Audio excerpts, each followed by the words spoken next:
Deuteronomy chapter 22. If you see your brother's ox or sheep straying, you must not ignore it.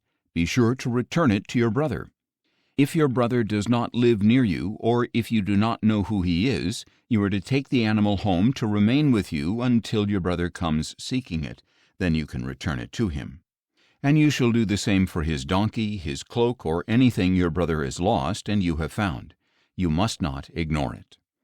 If you see your brother's donkey or ox fallen on the road, you must not ignore it. You must help him lift it up.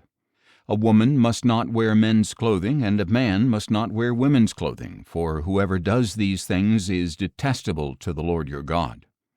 If you come across a bird's nest with chicks or eggs, either in a tree or on the ground along the road, and the mother is sitting on the chicks or eggs, you must not take the mother along with the young.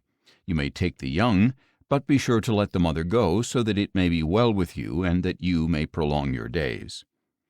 If you build a new house, you are to construct a railing around your roof, so that you do not bring blood guilt on your house if someone falls from it. Do not plant your vineyard with two types of seed. If you do, the entire harvest will be defiled, both the crop you plant and the fruit of your vineyard. Do not plow with an ox and a donkey yoked together. Do not wear clothes of wool and linen woven together. You are to make tassels on the four corners of the cloak you wear.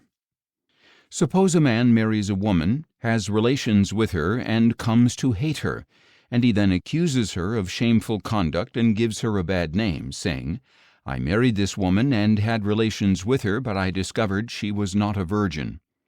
Then the young woman's father and mother shall bring the proof of her virginity to the city elders at the gate, and say to the elders, "I gave my daughter in marriage to this man, but he has come to hate her. And now he has accused her of shameful conduct, saying, 'I discovered that your daughter was not a virgin. But here is the proof of her virginity.' And they shall spread out the cloth before the city elders. Then the elders of that city shall take the man and punish him. They are also to fine him 100 shekels of silver, and give them to the young woman's father, because this man has given a virgin of Israel a bad name, and she shall remain his wife. He must not divorce her as long as he lives. If, however, this accusation is true, and no proof of the young woman's virginity can be found, she shall be brought to the door of her father's house, and there the men of her city will stone her to death. For she has committed an outrage in Israel by being promiscuous in her father's house. So you must purge the evil from among you. If a man is found lying with another man's wife, both the man who slept with her and the woman must die. You must purge the evil from Israel.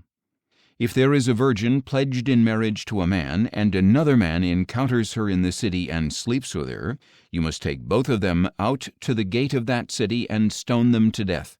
The young woman because she did not cry out in the city, and the man because he has violated his neighbor's wife. So you must purge the evil from among you. But if the man encounters a betrothed woman in the open country, and he overpowers her and lies with her, only the man who has done this must die.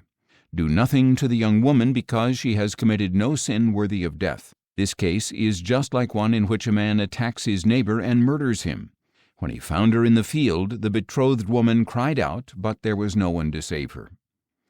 If a man encounters a virgin who is not pledged in marriage, and he seizes her and lies with her, and they are discovered, then the man who lay with her must pay the young woman's father 50 shekels of silver, and she must become his wife because he has violated her. He must not divorce her as long as he lives. A man is not to marry his father's wife, so that he will not dishonor his father's marriage bed.